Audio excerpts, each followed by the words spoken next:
Kaleshwaram commission విచారణపై సంచలన వ్యాఖ్యలు చేసిన హరీష్ రావు. సీఎం రేవంత్ పై తీవ్ర విమర్శలు.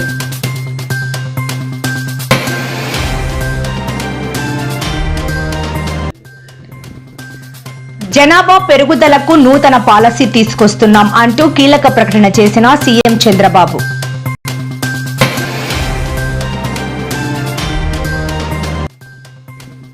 ఇది జాగృతి విజయం. స్థానిక ఎన్నికల్లో రిజర్వేషన్లపై కవిత కీలక వ్యాఖ్యలు.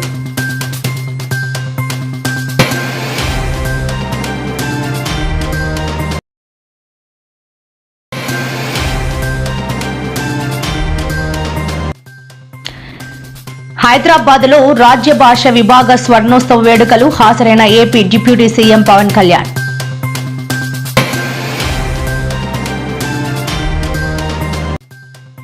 నిరుద్యోగులకు గుడ్ న్యూస్ చెప్పిన తెలంగాణ ప్రభుత్వం. మార్చిలోగా 1,00,000 ఉద్యోగాలు కల్పిస్తున్నట్టు వెల్లడి.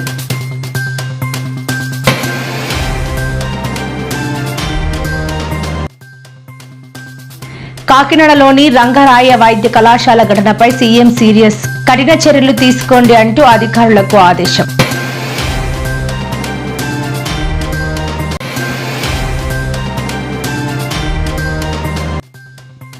బీజేపీ రాష్ట్ర అధ్యక్షుడిగా రామచంద్రరావు కరెక్ట్ కాదు అంటూ డిప్యూటీ సీఎం బట్టి సంచలన వ్యాఖ్యలు.